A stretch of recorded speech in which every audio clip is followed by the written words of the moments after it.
Temos Tá morando, 35 minutos. eu dou uma. Meio-dia e 15. Vou dar uma. Tá ótimo. Ok. Que bom que vocês voltaram. Obrigado, viu? Vocês são muito gentis. Ok. Eu vou ler agora, de novo, Tessalonicenses, ok? E só para a gente retomar todo esse contexto todo, né? Então a igreja lá preocupada, né? A igreja sofrendo perseguição. Quero lembrar vocês algo muito importante, gente. O nosso cristianismo hoje, estou falando do cristianismo prático, tá bom? O contexto do cristianismo no Brasil, não estou falando no mundo, é fora da curva de quando a Bíblia foi escrita. Todo o Novo Testamento foi escrita para uma igreja perseguida.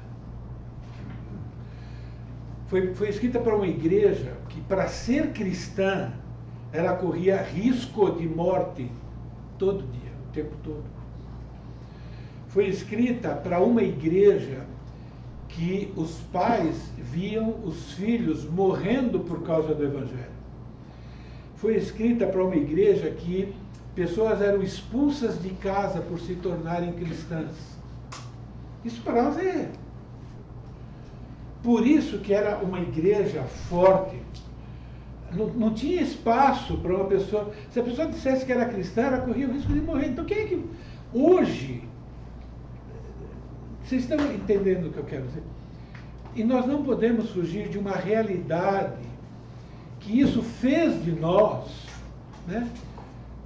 Talvez cristãos menos comprometidos. Cristãos mais egoístas. Quer dizer, a decisão não é se Deus está sendo agradado. Nós vemos uma sociedade em que o homem é o centro de tudo. E o cristianismo lá, eles entenderam que Cristo era o centro de tudo. Nós nem podemos imaginar o distanciamento que nós estamos. Eu faço parte dessa geração de vocês, não sou diferente de vocês. Por isso que a grande pergunta é essa, né? O que eu quero que Deus faça com a minha vida, do ponto de vista dele. Porque pode ser que aqui no Brasil Deus esteja preparando esse cristianismo que é o cristianismo normal. Nós é que estamos fora, né? Conceito social fora do normal. Agora, não estou desejando isso não, gente. Eu quero vida fácil. Eu sou igual a vocês. Eu quero... Gente, não estou mentindo. Deus sabe o meu coração. Né? Ninguém gosta de sofrer por sofrer. Mas a pergunta não é essa. A pergunta é: o que eu estou pronto a fazer para glorificar o meu Deus, acreditando, né, que o plano que Ele tem para mim é melhor, mesmo que possa ser amargo. Bom, não queremos, irmãos, que sejais ignorantes com respeito aos que dormem, para que não vos entristecerdes como os demais que não têm esperança. Pois se cremos que Jesus morreu e ressuscitou, assim também Deus, mediante Jesus, trará em sua companhia os que dormem. Ora, ainda vos declaramos por palavra do Senhor. Então o que Paulo está dizendo é Deus falando. Não é Paulo. Deus está... Isso aqui é Deus falando com você e comigo. Não é? Isso nós, os vivos, que ficarmos até a vinda do Senhor, de modo nenhum precederemos os que dormem. Quer dizer, quem estiver vivo não vai se encontrar com Jesus na frente daqueles que já morreram. Porquanto o Senhor mesmo, dada a palavra de ordem, ouvida a voz do arcanjo e ressoada a trombeta de Deus, descerá dos céus. Os mortos em Cristo ressuscitarão primeiro, até brinco, né? Bom, quem morreu está um pouquinho mais baixo do que eu, né? Então, 1/10 de segundo ele tem que ressuscitar primeiro, porque depois a gente vai subir junto, né? Então eu faço, juntinho, todo mundo aí, né? Ressuscitarão primeiro. Depois, nós, os vivos que ficarmos, seremos arrebatados juntamente com eles. É junto, Mas como eles estão marcados, pronto, juntinho. Né? Entre as nuvens. Então não vai ser um encontro na terra. É Jesus no meio do caminho. Né? Para o encontro com o Senhor nos ares, e assim estaremos para sempre com o Senhor. E o motivo principal do ensino: consolai-vos, pois, uns aos outros com essa palavra. Quem é que precisa de consolo? Quem está sofrendo. Quem está pagando o preço de viver como cristão num mundo que odeia Deus. E quem odeia Deus, odeia o cristão. Porque o cristão está imitando Deus. Então, nós temos o contexto aí. Então, Paulo está saindo às pressas daquela cidade. Foi um ministério de 2 ou 3 semanas. Ele foi perseguido, o pessoal queria acabar com a vida dele. Ele vai embora daquela cidade. Paulo e Silas ficam lá um tempinho, então volta para Paulo e passa essas informações. E Paulo recebe essa preocupação deles e Deus o orienta a escrever essa carta para ajudar os cristãos em relação a isso. Né? Então tem cristãos aí morrendo antes do arrebatamento. E eles viviam cada dia acreditando que o arrebatamento era aquele dia, que é assim que a gente tem que viver. Né? Nós já estamos naquela fase lá do apóstolo Pedro. Quando eu estou dizendo nós, estou falando nós cristãos, viu? Estamos naquela fase do apóstolo Pedro, que eu já preguei sobre isso, nós já faz 2000 anos mesmo, a gente não acredita que é daqui um segundo. A gente acredita, sabe como a gente acredita teoricamente? Mas a gente não acredita que vai ser no próximo segundo. Né? É um negócio esquisito, isso daí. Né? Mas aqueles cristãos não. Justamente por causa do sofrimento. Eles dizem, não, esse mundo não tem, é isso aqui mesmo, nós somos inimigos. Okay? Jesus já avisou que era assim. Jesus merece a minha devoção, porque eles acreditam que, vivendo daquele jeito, eles estão glorificando a Deus, eles acreditam uma recompensa por causa disso, porque Deus promete uma recompensa, que nem você, quando você trabalha duro no seu trabalho, o patrão está lá pressionando você, e você precisa sustentar a sua família, e você está lá trabalhando por quê? Porque você sabe que você vai está cumprindo uma responsabilidade, e vai receber algo para você continuar vivendo. Só que com Deus isso aí é infinitamente melhor, né? E eles falam, bom, essa é a minha responsabilidade, Deus merece a minha devoção nesse sofrimento. Então, eles estão, e aí isso vai consolá-los. E eles dizem, isso pode acontecer daqui a um segundo, isso dá um ânimo. Né? Eu fico imaginando, né? Tem coisas assim, eu sou meio competitivo, né? Então imagine aquela pessoa naquela maratona, né? E ele vê a linha de chegada. Ele já está morto, mas ele vê a linha de chegada. Ele mira na linha de chegada, por quê? Porque está muito próximo. Então, esses cristãos, eles viviam desse jeito. Né? Pode ser que seja daqui um segundo. Então, eles perseveravam. É mais um segundo. Aí eles perceberam que mais um segundo eles conseguiram. E eles honrando Deus, e sabendo, vai vir a recompensa. Porque o nosso Deus, ele prometeu para nós. Vai cuidar de nós e vai nos recompensar. E o tribunal de Cristo tem a ver com isso. Existem promessas além da salvação. E quem não se preocupa com isso é um tremendo egoísta. Por quê? Porque não está nem aí para o plano de Deus. Só quer o seu aqui e agora. Está trocando. Tem um monte de Esaú na igreja. Só vou falar isso. Isso me deixa triste. Né? Trocando prato de lentilha em vez de investir o tempo que Deus diz. Eu quero esse tempo para você fazer a minha obra. Tem muita gente assim. E às vezes eu vivo desse jeito. Eu não estou me saindo desse círculo. Eu tenho que ficar toda hora me policiando. Né? Ok.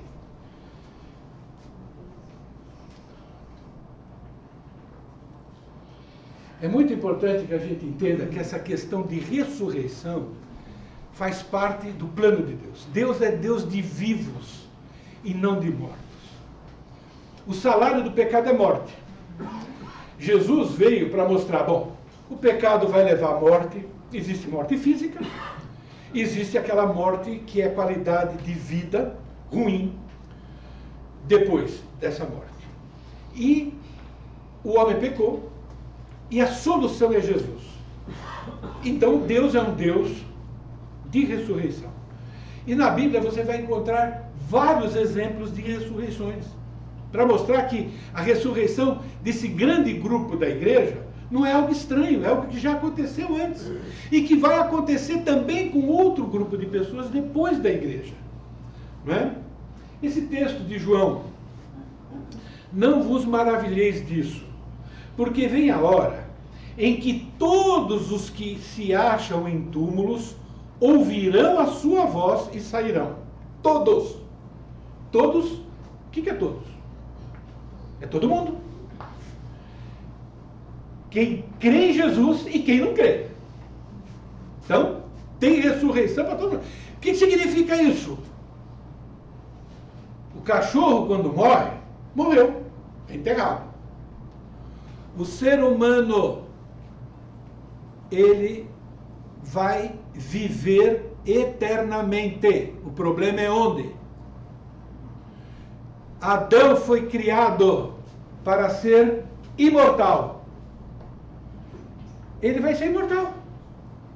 Os filhos de Adão, os filhos de Deus, os filhos... O homem não vai morrer. Quando a Bíblia fala vida eterna, a palavra vida eterna está falando vida. Vida significa qualidade. E existe uma morte eterna. Como que existe uma morte eterna? Loop de morte. Então, todo mundo vai ressuscitar. Não pense que quem não acredita em Jesus viveu aqui do jeito que queria. Morri e acabou. Né? Só vai ficar vivo quem... Né? Não. Pastor, é muito importante a gente estudar isso, porque eu conheço pessoas de ambiente cristão, pastores, amigos, que começaram a entender assim: não, mas veja bem, Deus não é mal de mandar alguém para sofrer para sempre eternidade. Essa pessoa só vai parar de existir, como se a alma fosse algo finito. E isso é muito sério. Sim, muito sério. Muito. Jesus resumiu assim: errais, não conhecendo as Escrituras, nem o poder de Deus. Os que tiverem feito bem ressuscitarão da vida, para a ressurreição da vida, desculpe. E os que tiverem praticado mal, para a ressurreição do juízo. Duas ressurreições. Isso que você está vendo aí, primeiro trata do arrebatamento da igreja. A igreja vai ser arrebatada. É lógico, aí está aquilo que eu creio e que a Bíblia diz, né? Arrebatamento, o primeiro grupo da igreja antes da tribulação. Durante a tribulação tem pregação do Evangelho. Pessoas irão se converter e pessoas vão rejeitar. Aqueles que se converter também irão ressuscitar. E existe uma ressurreição depois do milênio, antes de começar o reino eterno, que vai ter que chegar lá no trono branco. Quem for julgado aqui, quem for, vai para o lago de fogo e enxofre. Não é que aqui vai ser fulminado. Não é aqui vai vir um raio e virar pó. Não, não, não, não. Corpo ressuscitado, entende? Corpo de verdade, que sente todos os sentidos do corpo humano, eles vão para o lago de fogo e enxofre. E nós vamos estudar isso muito lá para frente, nem sei se ainda esse ano, talvez sim, Deus é que sabe, ok? Eu gostaria que a gente seguisse, ok? Entende?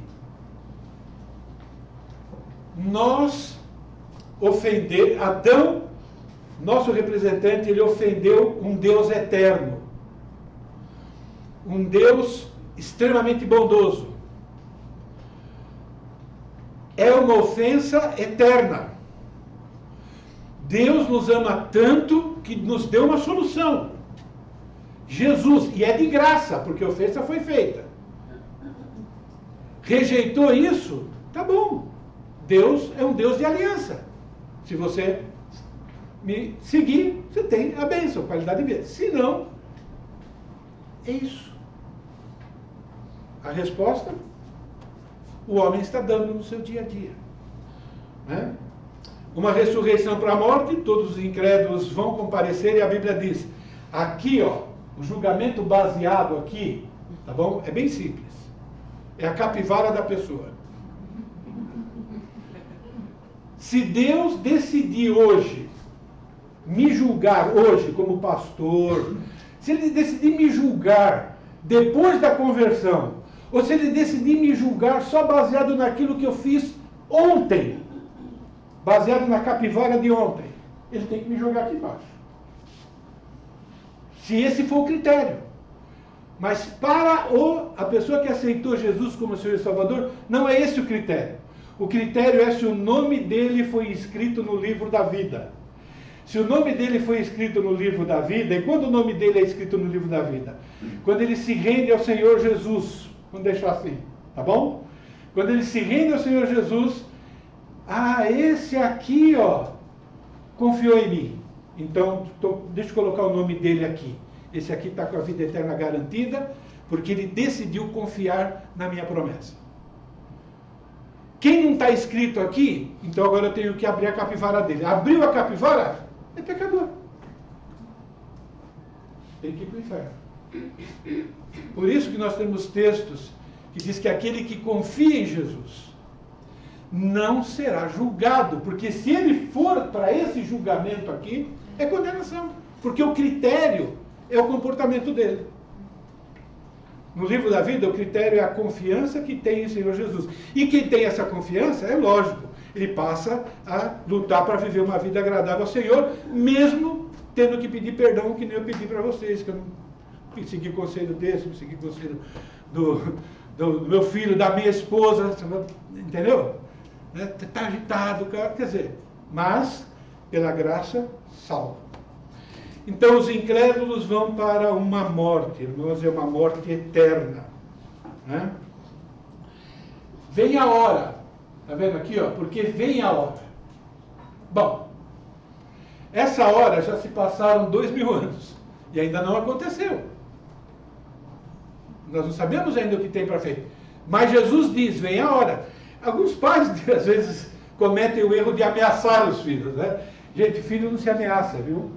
Filho, você diz, ó, se você pecar, eu vou fazer isso, né? E quando ele faz a coisa errada, você vai em disciplina. Mas você, qualquer hora eu vou te pegar. Às vezes a gente usa isso daí, ok? Não deveríamos, ok? Não, Deus não fez ameaça, ele está dizendo, ó, não vou dizer quando, mas existe um julgamento e essa hora vai chegar. E eu sou um Deus de palavra. Por quê? Porque para os pais essa hora, às vezes, nunca chega na vida do filho. Ou quando chega, já é tarde demais. Agora, o nosso Deus é um Deus perfeito. A hora dele é a hora perfeita dele. Porque ele tem planos para cada indivíduo. Isso é soberania. Mas vai chegar a hora. Ok? Então, a ressurreição dos ímpios, nesse contexto aqui, ó, daqui até aqui, tem uma separação de 1000 anos ainda. Então, essa ressurreição aqui só vai acontecer depois que Jesus se apresentar para o mundo, e não para a igreja, porque para a igreja é 7 anos antes, mas quando Jesus se apresentar para o mundo, a contagem regressiva continua, ou começa, 1000 anos. Ok? Sim. Os judeus salvos, eles ressuscitariam só no juízo, então? Deixa eu me organizar minha mente, tá bom? Aqui vai ter judeus que vão ser salvos e que vão ser martirizados. Os martirizados, eles vão ressuscitar. Deixa eu pensar. Sim, eles vão ressuscitar aqui. Me ajuda, Maurício. Vai entrar. Eles precisam ser. Isso. Eles vão entrar aqui também com o corpo glorificado, junto com os da igreja. Quem morrer aqui vai se juntar aos glorificados daqui. Aqui, o reino aqui é tanto para a promessa feita para Abraão que morreu, dos que morreram, e para a igreja. Então a igreja ressuscita aqui porque tem que acontecer isso aqui para a igreja. Judeu agora só existe aqui. Aqui não existe mais judeu, gente. É muito importante a gente entender, cuidado, ó, povo de Israel, tá bom?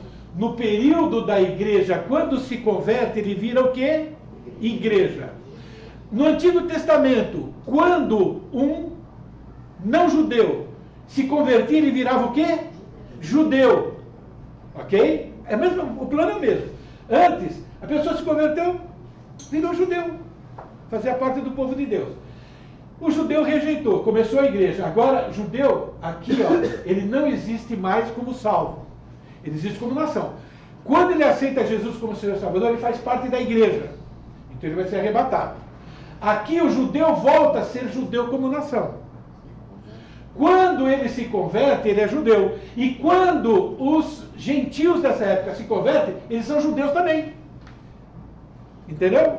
Como era no Antigo Testamento. Quem morrer aqui, ele vai ser ressuscitado aqui.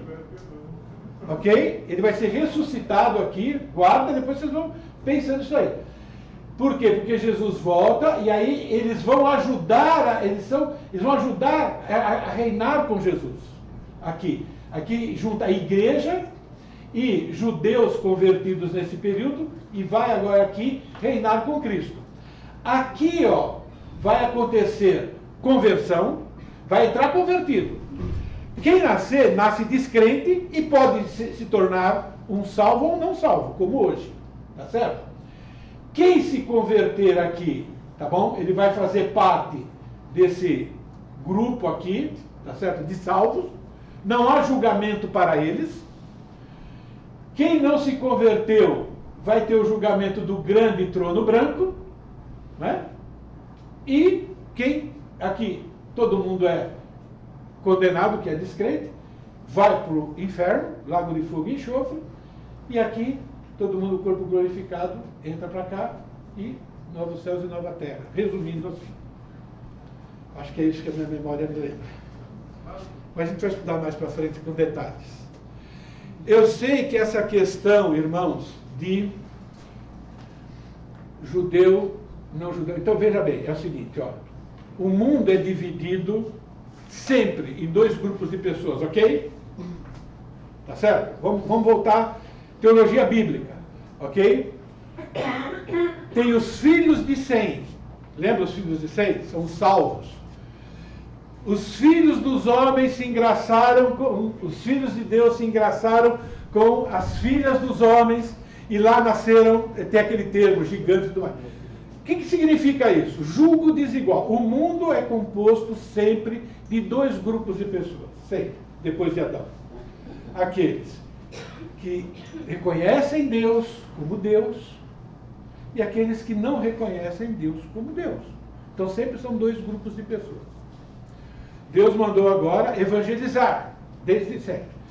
A pessoa que se converte, ninguém nasce filho de Deus, todo mundo nasce pecador. Se converteu, passa agora a ser o quê? Filho de Deus. E quem não é filho de Deus, continua sendo descrente. Ok? Deus cria o plano Israel. Israel representa quem? Representa um povo que Deus resgatou, recebe a lei de Deus e vive agora como uma sociedade debaixo da lei de Deus, da Constituição divina. E as outras nações continuam lá, vivendo cada um debaixo das suas constituições. Então temos povo de Deus, filho de Deus, mesma coisa, e o povo do mundo, filho do mundo. Esse povo de Deus existe para ir para o meio dos filhos do mundo, para trazê-los do lado de cá. Então o mundo continua dividido em dois grupos. Aqueles que eram filhos do mundo passam a ser filhos de Deus. Quando isso está acontecendo na época de Israel, então quem não é israelita, filho do mundo. Quem é israelita é sinônimo de filho de Deus. Ele se converte, ele passa a ser o quê? Israelita. Porque está debaixo do Antigo Testamento. Ele deixou o lado do mal e passou para o lado do bem. Isso no Antigo Testamento, israelita. Ok?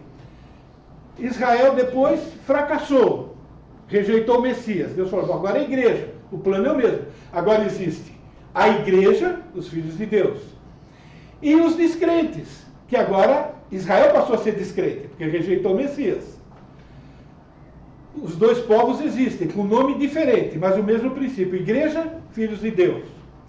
Nações e tudo mais, incluindo Israel, filho do mundo. Filho do diabo, mesma coisa. Quando se converte, passa a ser o quê? Igreja. Porque nós estamos na época da igreja. A igreja é arrebatada. Agora Deus voltou a tratar com Israel, porque a promessa estava lá. Agora, existem, de novo, dois grupos de pessoas. Deus tem um plano chamado Israel, e nesse plano aqui, só vai fazer parte de Israel quem é salvo. O alvo é a nação, porque a promessa foi feita para eles, mas como nação, eles têm que conversar com as outras nações, que são filhos do mundo. Eles se convertem e passam a ser o quê? Israel. Israel é sinônimo do quê? Filhos de Deus. É a mesma coisa. O Pierre, então, por exemplo, aí quem se converter na população e não for judeu ainda, vai virar judeu. Isso. E vai ter que participar de todas as cerimônias que os judeus participam. Que cerimônias essa que só vai acontecer no milênio, porque Satanás, o diabo vai entrar no templo, vai impedir, mas como salvo, se não morrer, quando entrar no milênio, vai estar debaixo do reino milenar, que é o reino israelita, com todos aquilo que faz parte, né, da adoração israelita. O Maurício dizendo que é para lembrar o que é o pecado, que é um tipo de celebração, relembrar o que Cristo fez e assim por diante. É isso. E o salvo no milênio, ele morre ou não? Só vou dar a pergunta que eu vou responder apenas usando alguns textos bíblicos, assim, não tomar o risco para não falar não dar informação que a Bíblia não deu, só para a gente. Bom, primeiro, Jesus vai reinar com vara de ferro. Vara de ferro significa com autoridade e vai usar a vara de ferro. Temos texto bíblico que diz que morrer aos 100 anos é morrer jovem. Acredita-se, eu acredito que muita gente vai entrar no milênio e vai viver o milênio todo sem morrer, porque isso já aconteceu na primeira fase da criação. Lembra que a terra vai ser devastada. Um terço da terra numa pancada, mais outro terço do que sobrou, e mais um monte de calamidade. Então não há problema para Deus nós pararmos de viver só 80 anos e viver 1000, viu? Essa é a primeira questão que tem que ser levado em consideração. Mas a Bíblia diz que morrer aos 100 anos é morrer jovem. Eu vejo a possibilidade de morte merecida por causa do pecado. Só isso. Porque é a única informação que eu tenho. Eu não vou criar uma teologia. Morrer aos 100 anos é morrer jovem. O que está ensinando lá? Está ensinando que não vai morrer nunca aos 100 anos? Ou está ensinando que morrer aos 100 anos lá vai ser um assombro? Porque não vai ser comum. É a mesma coisa para nós quando a gente vê um bebê morrendo. A gente não faz sentido, né? Que tem que morrer velho. Bom, então eu acredito, baseado nesse texto, que vai ser raridade pelo plano de Deus, mas vai, tá bom?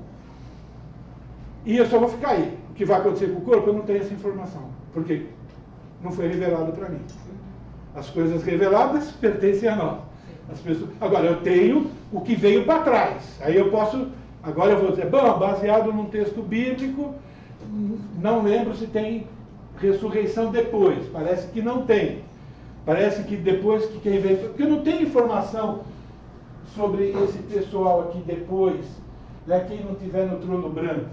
Eu não tenho uma outra... Que eu me lembro, não tem mais nenhuma outra ressurreição depois do reino assim... falando, eu não lembro, não tenho esse texto. Pode ser que eu não tenha estudado ou passou batido. Estou sendo bem franco, eu não tenho essa informação. Então, se eu não tenho informação bíblica, ou se eu não prestei atenção, eu não vou responder a pergunta. Mas eu acho que com vocês tem que ser assim também.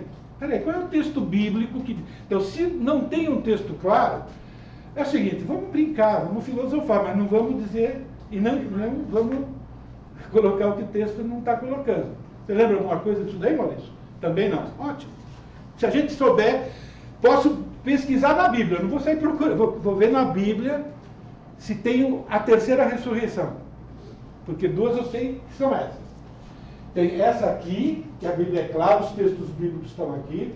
Tem essa, os textos bíblicos estão aqui. E eu não tenho nada desse quem morrer aqui. Bom, então ninguém vai morrer. Tá bom.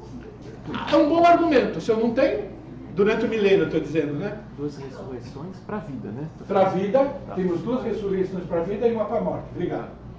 E ressurreição para a vida no reino messiânico nós não temos.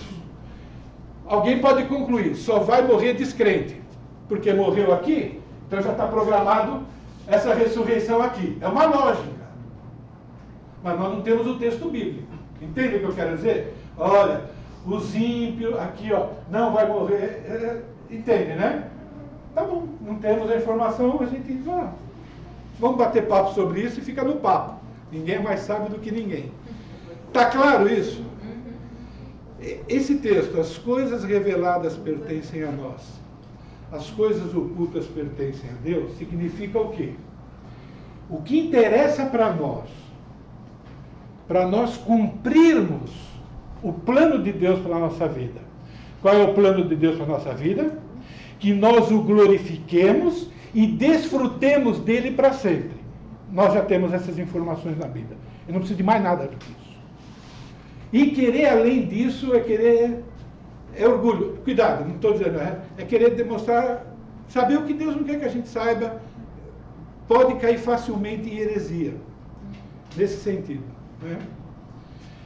Um irmão me perguntou sobre isso, eu falei, eu vou orar, mas eu vou pesquisar sobre isso. Né? Alguém vai morrer no milênio? Esse morrer aos 100 anos é jovem, é morte. Como no Antigo Testamento tinha pena de morte para judeu de verdade, eu imagino que sim, juntando esse texto. Morrer aos 100 anos é morrer jovem. Mas não é importante para nós. Porque nós, estamos lá com o corpo glorificado. A gente não vai morrer lá. A gente vai reinar com Cristo. E o que Deus fizer vai ser perfeito. Então, o que eu preciso hoje, para glorificar a Deus hoje com um corpo imperfeito, eu já tenho. Lá eu já vou glorificar automaticamente porque eu tenho um corpo perfeito. É mais ou menos o seguinte. A informação que eu tenho para atingir as expectativas que Deus tem para mim hoje, já é bastante. Eu não preciso saber mais. Não preciso de mais peso. Como diria o Colosha, quando acontecer, a gente vai saber todos Isso, os detalhes. exatamente. É isso aí. Quando acontecer, nós já temos informação suficiente para sermos o que Deus planejou para nós. O nosso problema, irmãos, é que nós temos dentro de nós muitos deuses ainda competindo com o verdadeiro Deus. Nós temos muitos desejos particulares. Nossa, eu estou me incluindo, gente. Eu não estou aqui em cima de vocês, não. Viu? Eu estou sendo muito honesto. Eu não estou sendo demagogo, não. É uma luta a santificação. E ser pastor não muda nada. A luta é a mesma. Não é pior, não. É a mesma, é a mesma. Nós somos pecadores. Eu tenho gostos por pecados. Eu tenho que ficar lutando o tempo todo. Né? E eu sou crente sem vergonha algumas vezes. Peco, nem sinto vergonha. Várias vezes eu oro, Deus, me dá vergonha por esse tipo de pecado, porque eu não tenho, eu tenho que ter. Às vezes eu até duvido. Eu estou falando a verdade. Como é que pode? Conhecendo o que eu conheço, né? Entendeu? Então é muito importante a gente entender isso.